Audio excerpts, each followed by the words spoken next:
Ladies and gentlemen, our next guest certainly needs no introduction to this Farm Bureau group. He is the Chief Executive of the great state of North Carolina, our Governor, Pat McCrory.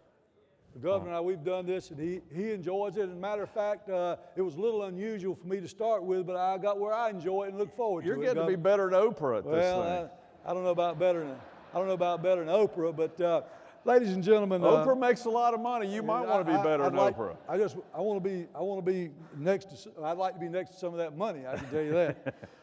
You know, ladies and gentlemen, a lot of Farm Bureau leaders. Many of you were at our in March at Ag Day, and the governor allowed us to have agricultural equipment, tractors on the Capitol grounds, and even over at the governor's mansion. And Governor, tell us what you've been doing to improve the state's economy since our Ag Day in March. What's your feelings on this? Well, one of my major goals is to help the commerce of the agricultural community, and that is in a program which we call NC Connects.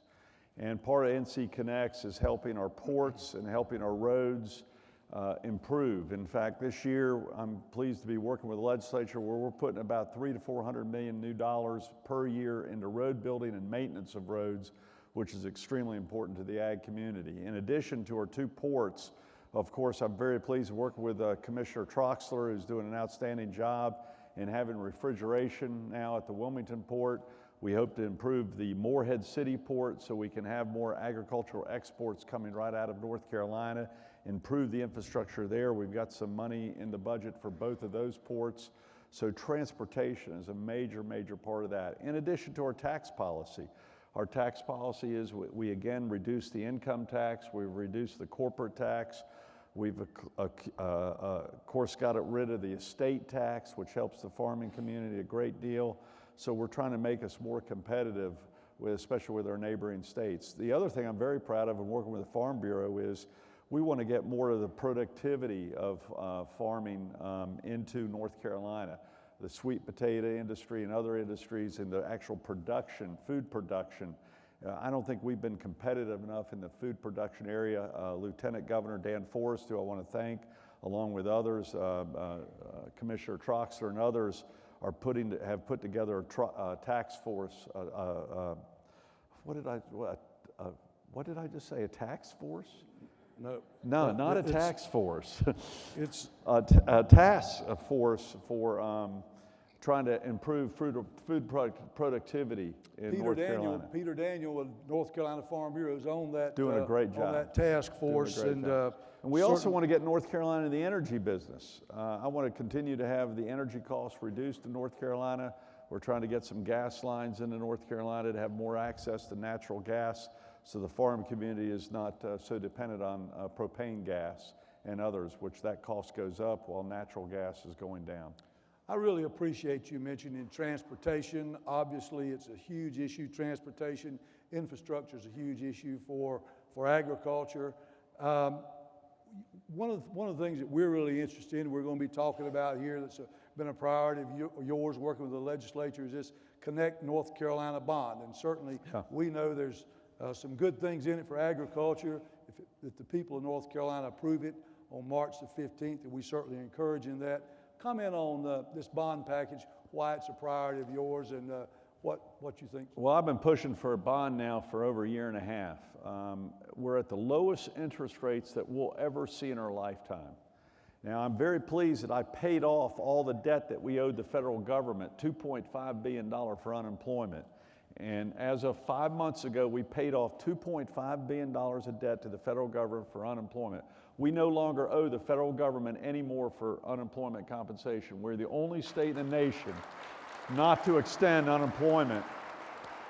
And a lot of that's because of y'all. Y'all said y'all have openings and people weren't taking the openings and they're waiting for unemployment. So I do, and I'm also pleased to report as of 3 weeks ago, we've got $1 billion in reserves now for unemployment. So we're going to be reducing unemployment costs for anyone who's paying unemployment costs. But we do believe we need to borrow money for infrastructure, very similar to what Dwight David Eisenhower did when he was president in the 1950s.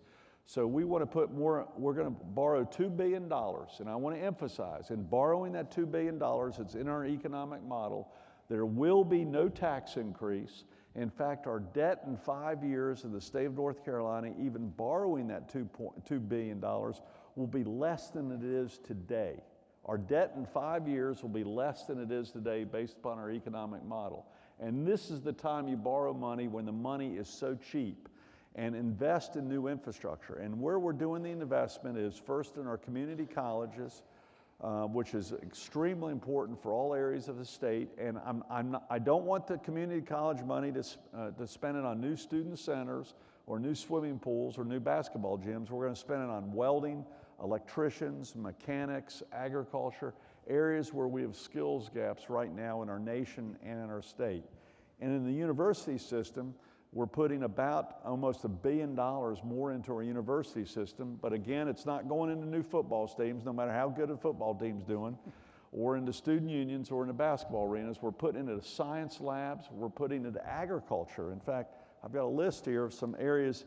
We're putting it in $980 million into math, science, and science areas, because that's where we have a shortage of engineers, we have a shortage of scientists, we have a shortage of IT people right now.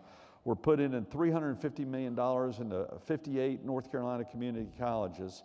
And just in ag alone, we're putting in, you might have the numbers right here, I'm looking for my numbers in ag. We're building an NC State, at NC State we're building a major ag and science center, which is going to be extremely important. I've got the numbers in here somewhere.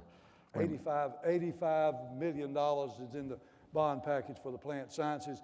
The Commissioner of Agriculture has got $94 million in there for refurbishing, renovations of ag labs or ag lab system, which is this was a major goal of both Commissioner Troxler and myself, is to put money in education where we need it. We know the average age of a farmer right now is about 58 years old. The average age of a technician and mechanic is about 57 years old.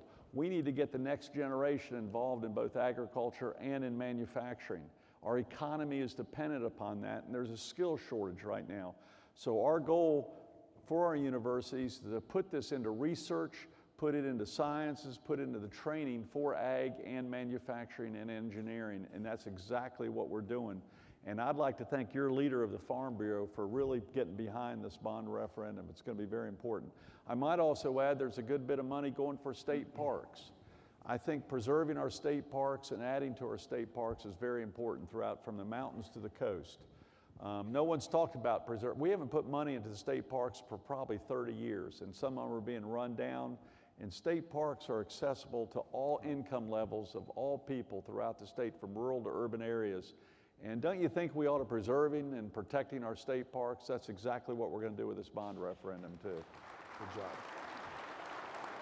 Governor, I know I get asked quite often about the bond package in terms of, and you alluded to it briefly a little while ago, about transportation and our roads and bridges, aging bridges. Comment again, so that this is not in the first bond issue. There's good news, and there's news I didn't get in the legislature. The good news is we did stop the transfer of the Highway Trust Fund going to be having that money spent in other areas. Governor Martin started the Highway Trust Fund.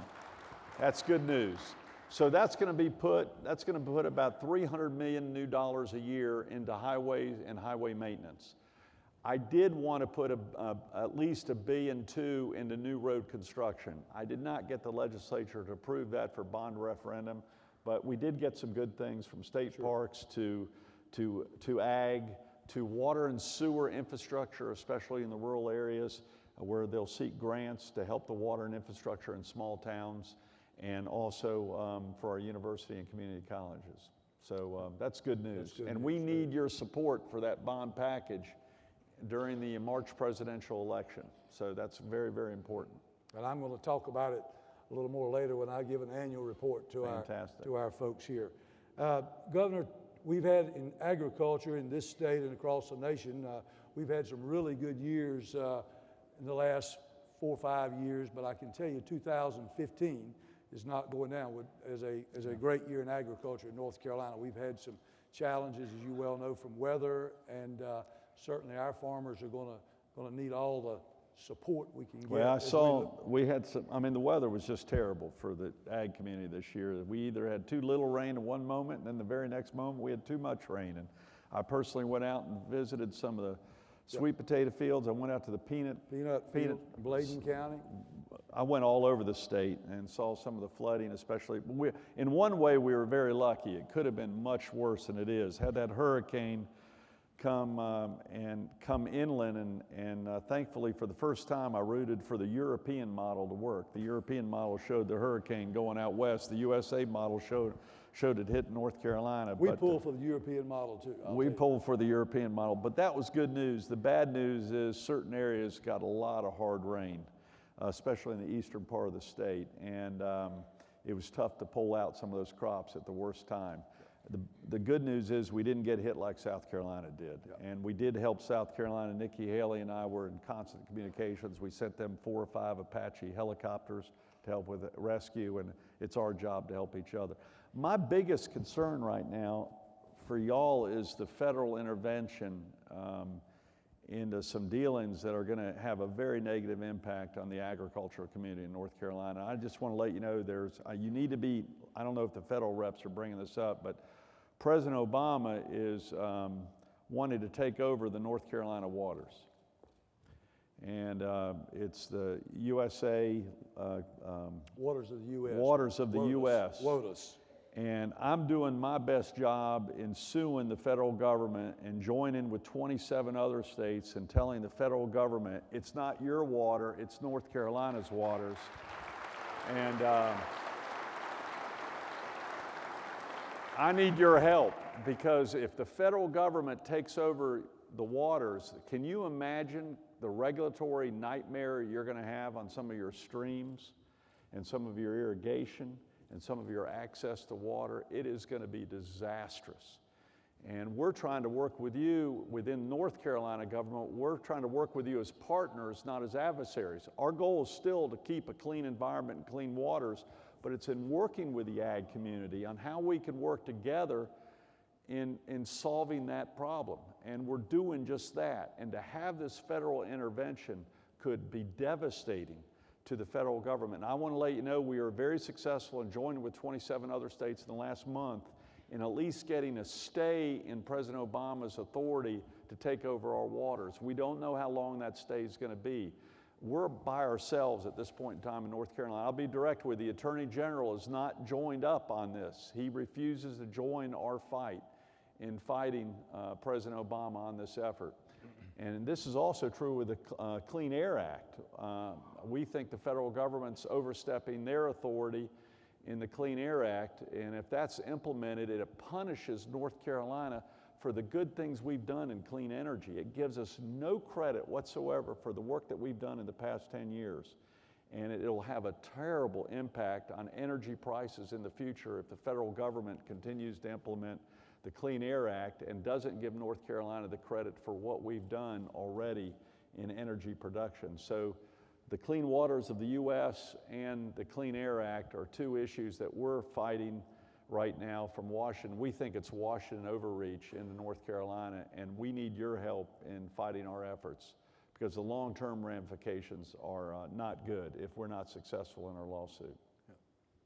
Governor, we all saw last week where you filed for re-election over in Kernersville at a plant over there, and certainly wish you a lot of luck as you prepare for another chance at the governorship. Well, thank my wife for putting up with this stuff. My question to you is, I guess for you to tell our Farm Bureau members across the state, if you're elected again, what would be your priorities, some of your priorities for a second McCrory term? Well, we need to continue the economic comeback of North Carolina. I mean, you got to realize just 3 years ago from today, North Carolina was the 5th highest unemployment rate in the country. We had the highest corporate tax and the highest income tax in the country. We owed the federal government $2.6 billion for unemployment compensation, and we were about to extend it again. We had a $500 million missed forecast in Medicaid, which was taking money away from teachers. Teachers had not gotten pay raises in 5 years. This is what we walked into just less than 3 years ago. Now, we're the only state in the United States in the last 2 years that's had a sharp reduction in unemployment and an increase in personal income. We're the only state in the top 10 in both those areas of the United States and America. We're in the top 10 in the dropping of unemployment in the nation.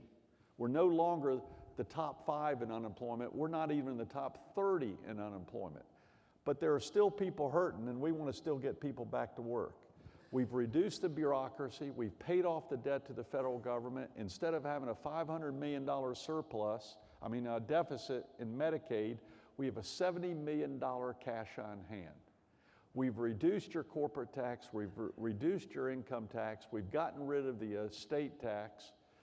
These are all things that are beneficial to the ag community, the manufacturing community, and the jobs in North Carolina, and we want to continue this progress. The one thing that I still think we need to do more in is, first of all, we also gave teacher pay raises for the first time in 5 years, and I'm very, very proud of that. We still need to do more for teachers, and we have to invest more in infrastructure and roads in North Carolina.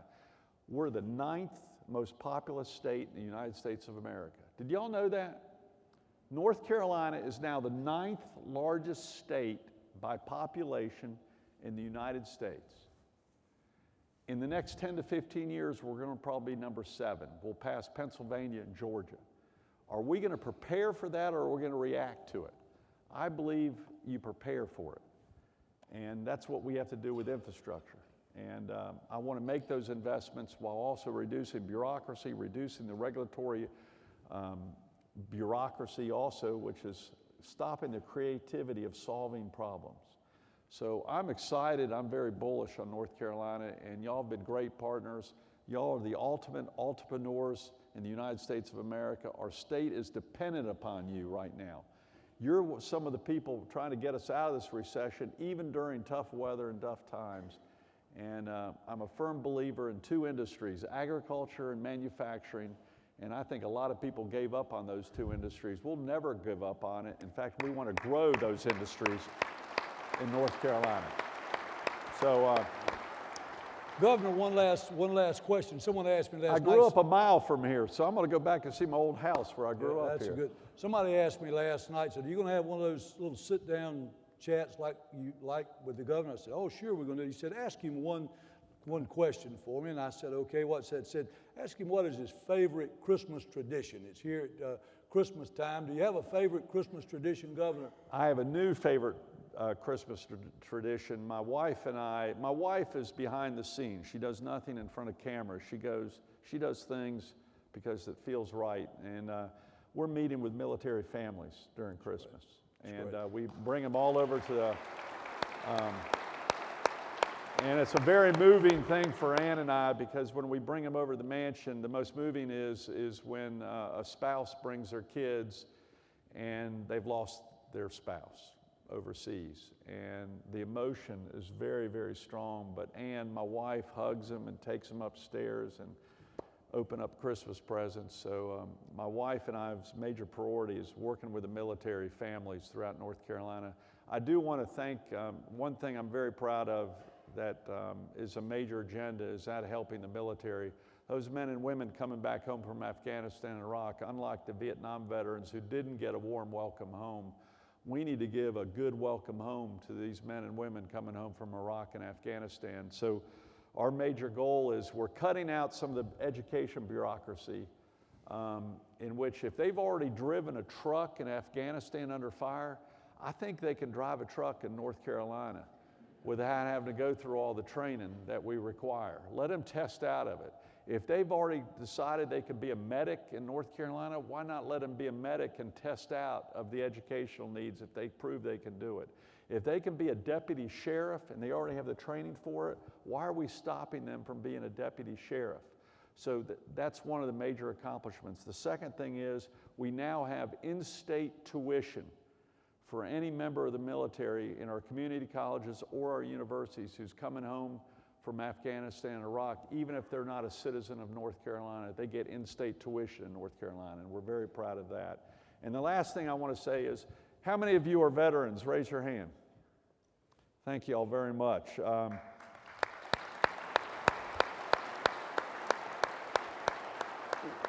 We want to, when you go renew your driver's license, and by the way, the DMV line should be almost non-existent. The average wait was an hour and 50 minutes when I became governor. Our goal is to have that be no more than 15 minutes, and now you can get it online, your driver's renewal. But if you're a veteran, bring your papers showing that you're a veteran, and we'll put veteran on your driver's license. So you don't have to carry your papers around all over the place to get discounts at movie theaters or Rite Aid or wherever. So when you go get your renewal of your driver's license, or if you need it to vote, which I'm not apologetic for, you should have a driver's license to vote with a picture ID. Not apologetic, that's the right thing to do. But bring your papers, and we'll proudly put U.S. veteran on your driver's license, so you don't have to bring your papers around to all the drugstores and movie theaters and things that help veterans out. So remember that, and I want to thank you all very much. I appreciate it. It's an honor to be governor of the greatest state in the United States of America, North Carolina. Governor, thank you. Thank you. Thank you. Thank y'all. Governor, we thank you very much for being with us today. You're a great friend. Appreciate you coming to our convention. very Always much. appreciate Appreciate your it. friendship. Thank you.